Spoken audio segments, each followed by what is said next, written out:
Hi అండి అందరికీ. ఈరోజు ఒక కొత్త ప్లేస్కి వెళ్ళబోతున్నాం. మనము మ్యాక్సిమం ఎవ్వరు చూసుండరు ఇప్పటివరకు. అండ్ ఇది మనము యాదగిరిగుట్ట పోయేటప్పుడు లెఫ్ట్ సైడ్లో ఉంటుందండి, గట్కేసర్ దాటాక. సో మనం గుడి ప్రెమిసెస్ దగ్గరికి బైక్ ద్వారా వెళ్ళొచ్చు అండ్ కార్ ద్వారా కూడా వెళ్ళొచ్చు.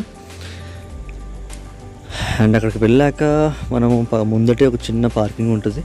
అక్కడ పార్కింగ్ చేసుకొని మనం లోపలికి ఎంటర్ అవుతే అవసరం అండి. ఎందుకంటే 151 అడుగుల సాయిబాబా. మనం ఇప్పటిదాకా ఎప్పుడంత హైట్ సాయిబాబాని చూసుండము. సో గుడి మాత్రం చాలా బాగుందండి. లోపల కన్స్ట్రక్షన్ ఎందుకు ఆగిపోయిందో తెలియదు, బట్ 1 year ముందు నుంచి, దానికన్నా ముందు నుంచి ఉందంట.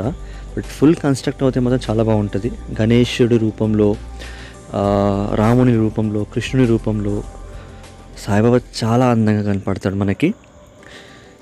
అండ్ ఆంజనేయుని రూపంలో. ఆ తర్వాత సాయిబాబా ద్వారకామలో కూర్చొని పిండి రుబ్బుతున్న ఫొటోస్ అవనివ్వండి, ఆర్ట్స్ అవన్నీ, ఫొటోస్ కాదు ఆర్ట్స్, హ్యాండ్మేడ్ ఆర్ట్స్ అవన్నీ. దీపాలు వెలిగించినది అండ్ ఉయ్యాలలో పడుకున్నది.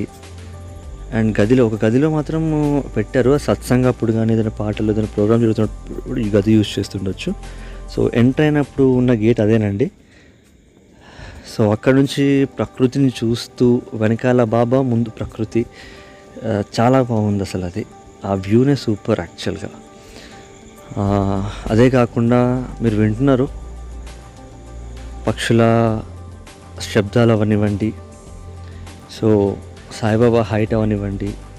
కానీ ఫుల్లీ కన్స్ట్రక్ట్ అవుతే ఇది ఒక టూరిస్ట్ స్పాట్ అవుతుంది ఖచ్చితంగా. చాలామందికి ఉపాధి కూడా దొరుకుతుంది. ఉట్టి చేసేవాళ్ళు బిజినెస్ చేయకపోతే చాలు, కానీ అక్కడున్న ఊరందరికీ ఉపాధి దొరికితే అదే చాలా ఎక్కువ. తర్వాత మనకి కుడివైపులో గురుస్థానం కానీ, అక్కడ వేప చెట్టు కానీ, షిరిడిలో ఎలా అయితే ఉంటుందో అలానే ఇక్కడ తీర్చిదిద్దారు.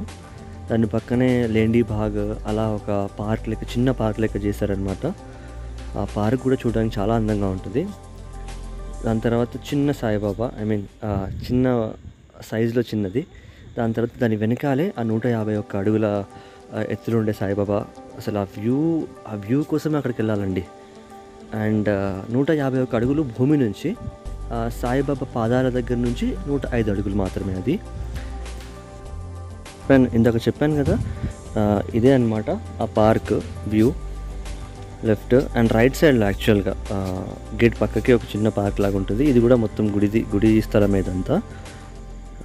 డెవలప్ అయిన తర్వాత మాత్రం చాలా బాగా అందంగా మారుతుంది ఖచ్చితంగా. కనబడుతున్న డ్రమ్స్ దగ్గర మనము మన పాదాలని కడుక్కొని లోపలికి రావాలండి. దాని తర్వాత సాయిబాబా షాడో చూడండి, ఆ పొలాల్లో ఎలా పడిందో, అదొక వ్యూ. దాని తర్వాత చుట్టుపక్కన ఉన్న పొలాలు, ఈ మన యొక్క కార్పొరేట్ సిటీస్, లేకపోతే హైదరాబాద్ నుంచి వీక్లీ వన్సో లేకపోతే ఎప్పుడో ఒకసారి బోరు కొట్టినప్పుడు అక్కడ దాకా వెళ్ళి రిఫ్రెష్ అయ్యి రావడానికి చాలా బాగుంటుంది.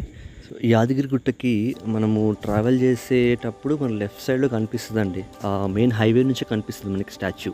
అది చూసిన వెంటనే మళ్ళీ యాదగిరిగుట్టలో దర్శనం అయ్యాక మళ్ళీ రివర్స్ వచ్చేటప్పుడు ఖచ్చితంగా అక్కడికి వెళ్ళాలనే ఒక క్యూరియాసిటీ ఖచ్చితంగా ఉంటుంది.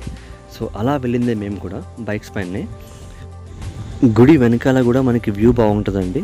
ఆ పొలాలు, వ్యూ అండ్ బర్డ్ సౌండ్స్ అవ్వచ్చు, ఆ ప్రశాంతమైన ఎయిర్ మనకి తగులుతున్నప్పుడు ఒక శ్వాస అలా తీసుకుంటే మనకున్న టెన్షన్స్ అన్నీ దూరం అయిపోతాయండి ఖచ్చితంగా. సో ఓవరాల్గా ఆ గుడి ఖచ్చితంగా విజిట్ చేయాల్సిందే. అక్కడ ఉండే ఆ పాజిటివ్నెస్ని మనం ఫీల్ అవ్వాల్సిందే. బాబా ఎక్కడ ఉంటే అక్కడ ఖచ్చితంగా పాజిటివ్నెస్ ఉంటుంది. సో అదే నేను ఫీల్ అయ్యాను అక్కడ. సో మీరు వెళ్ళండి, డే స్పెండ్ చేయండి. మనకు డే అవసరం లేదు, ఒక 2-3 hours స్పెండ్ చేసి వచ్చేస్తే సరిపోద్ది. థ్యాంక్ యూ అండి వీడియో చూసినందుకు. Thank you very much. ఖచ్చితంగా షేర్ చేయండి వీడియోని.